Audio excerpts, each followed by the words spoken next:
नमस्कार, मैं हूं आपके साथ पूर्णिमा मिश्रा। हमारे खास प्रोग्राम क्या कहते हैं नरेंद्र मोदी में आज आपको सुनवाएंगे पीएम मोदी का वो ऐतिहासिक भाषण जो उन्होंने 31 अक्टूबर 2013 को गुजरात के गांधीनगर में दिया।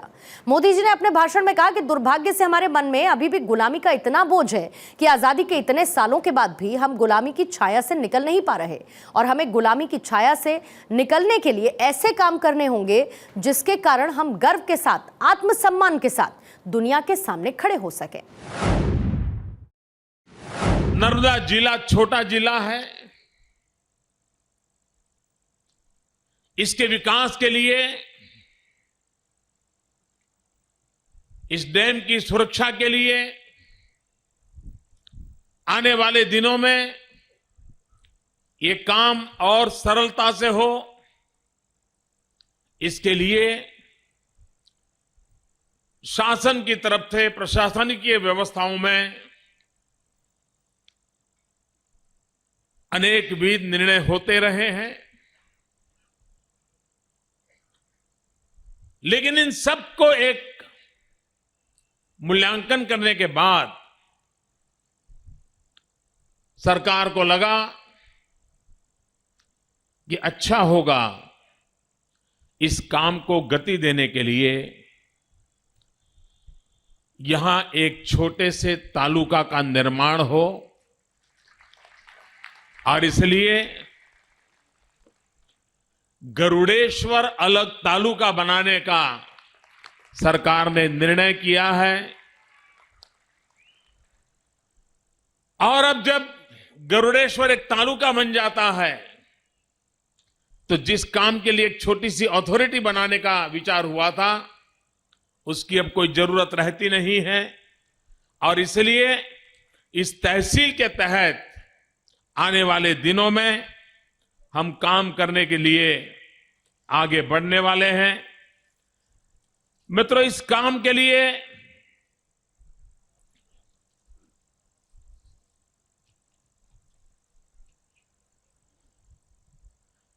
उसी प्रकार से कुछ सुझाव आए थे उपरवास में पानी मिलने के लिए।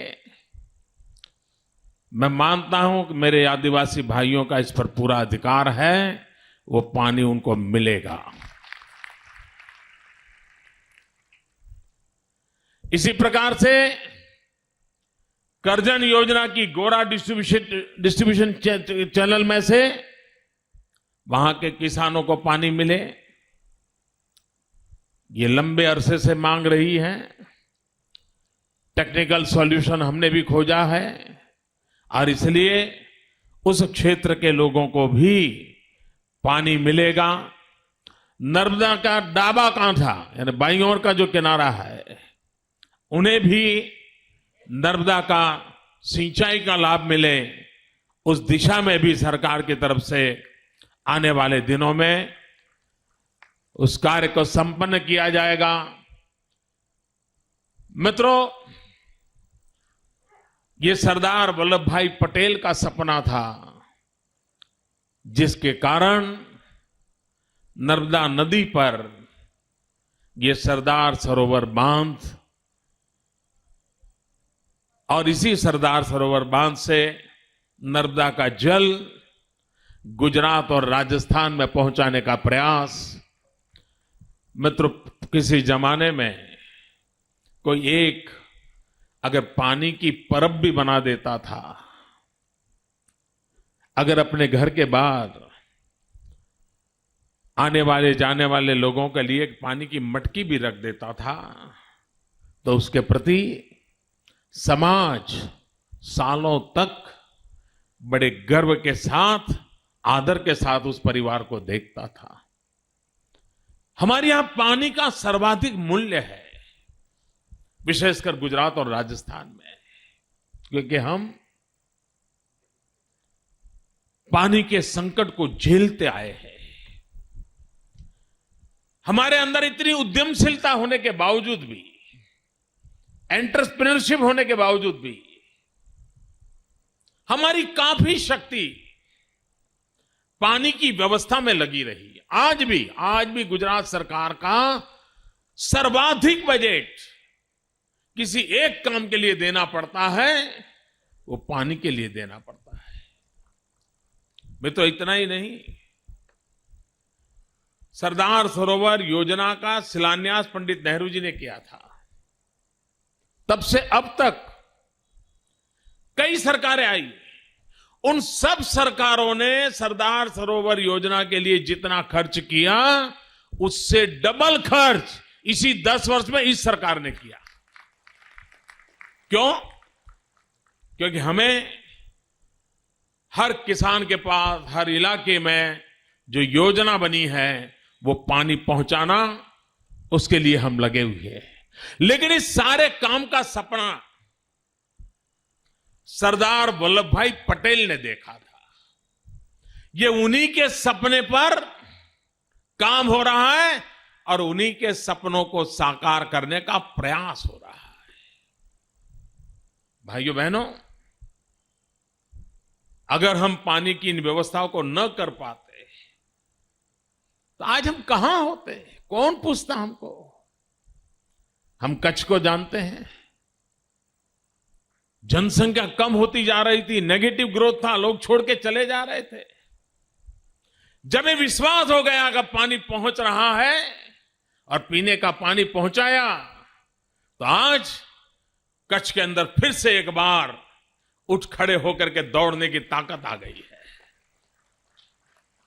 राजस्थान, मित्रों, वहां कोई भी सरकार हो, भाजपा की हो या कांग्रेस की हो, कार्यकर्ता बीजेपी का हो या कांग्रेस का हो, किसी भी दल का हो, लेकिन राजस्थान के किसी भी व्यक्ति से जब भी मिलते हैं, अरे मोदी जी आपने बहुत अच्छा काम किया, हमको पानी दे दिया, नर्मदा का पानी दे दिया, हर एक के मन में गौरव का भाव होता है। ये काम के मूल में सपना सरदार वल्लभ भाई पटेल का था। भाइयों बहनों, दुर्भाग्य से हमारे मन में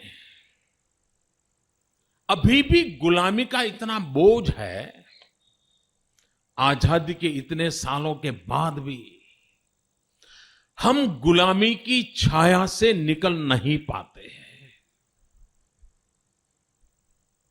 और हमने गुलामी की छाया से निकलने के लिए, इस गुलामी के साये को तोड़ करके उठने के लिए कोई ऐसे काम करने होंगे जिसके कारण हम गर्व के साथ, आत्मसम्मान के साथ दुनिया के सामने खड़े हो सकते हैं। आज मैं आपको याद दिलाता हूं, आज से 15-17 साल पहले हिंदुस्तान में जब बजट पेश किया जाता था, वो बजट शाम को 5 बजे पार्लियामेंट में रखा जाता था। हिंदुस्तान आजाद होने के 50 साल के बाद भी हमारे देश में बजट पार्लियामेंट में शाम को 5 बजे रखा जाता था। किसी ने सोचा ये क्यों ऐसा था? ये शाम को 5 बजे इसलिए रखा जाता था क्योंकि अंग्रेजों के जमाने से वो परंपरा थी, और जब हमारे यहां 5 बजते थे उस समय उनके यहां 11, साढ़े 11 बजे का समय होता था और उनकी पार्लियामेंट चालू होने का समय होता था, उसको जोड़ करके 5 बजे रखा गया था। ये गुलामी की मानसिकता 50 साल तक चली। वाजपेयी जी जब प्रधानमंत्री बने तब पहली बार ये 5 बजे की परंपरा तोड़ी गई और सुबह 11 बजे बजट रखने की परंपरा शुरू हुई। कहने का तात्पर्य यह है कि हमारे सोच में, हमारे पूरी क्रिया प्रक्रिया में हमें पता तक नहीं होता है कि गुलामी किस कदर हमको दबोच रही है, हमें मानसिकता से कितना दबा करके रखा है। मित्रों, उसके सामने एक स्वाभिमान के साथ खड़े होने की आवश्यकता होती है। पूरे विश्व में हिंदुस्तान के प्रति हीन भाव से देखने की आदत हो गई थी। इंडियन ठीक है, हिंदुस्तान से ओ चलो चलो बाजू में जाओ, बाजू में, यही दुनिया में चलता था। जब वाजपेयी जी ने शासन में आने के कुछ ही महीनों में अणु विस्फोट किया, न्यूक्लियर टेस्ट किया, सारी दुनिया ने हिंदुस्तान का लोहा मानना पड़ा। यह देश सर ऊंचा करके खड़ा हो सकता है, यह विश्वास पैदा हुआ। और उसके बाद दुनिया की कोई ताकत अगर हिंदुस्तानी का नाम सुनती है तो एक बार तो देखते यार कुछ तो है। मित्रों, दुनिया के अंदर हमारे देश का कोई नागरिक क्यों ना हो, हमारे देश की कोई परंपरा क्यों ना हो, आज के युग में समय की मांग है। हिंदुस्तान आजाद होने के बाद भी दुनिया के देशों को गौरव के साथ अगर विश्व में देखा जाता हो, हमारे हिंदुस्तान को क्यों न देखा जाए। और इसलिए भाइयों बहनों, किसी जमाने में चाइना को कौन देखता था, लेकिन चाइना ने एक शंघाई बना दिया, दुनिया के सामने शंघाई की ताकत प्रस्तुत कर दी, सारी दुनिया को शंघाई दिखाने के ले आए। लोगों की चाइना की तरफ सोचने की आदतें बदल गई। वो पुराना चाइना नए रंग रूप के साथ सजा है, वो शंघाई के आसपास एक नया इतिहास खड़ा होने लग गया। जापान ने जब पहली बार बड़ी स्पीड की बुलेट ट्रेन बनाई तो दुनिया का ध्यान गया, अरे भाई कुछ तो है। अमेरिका को भी चांद पर जाने का सपना जगा और उसने अरबों खरबों रुपया खर्च किए, डॉलर खर्च किए, दुनिया के सामने अपना लोहा मनवाया। भाइयों बहनों, विश्व का हर देश, और आज समय की मांग है कि हमने भी हमारा एक ग्लोबल पोजीशनिंग करना चाहिए। 125 करोड़ का देश विश्व के सामने अनेक तरीकों से एक ताकत के मन में उभरना चाहिए। वो अनेक मार्ग हो सकते हैं, एक ही मार्ग नहीं हो सकता। अनेक क्रिया प्रक्रियाएं होती हैं और जरूरी होती है। आज भाइयों बहनों, ये सरदार पटेल का स्मारक सिर्फ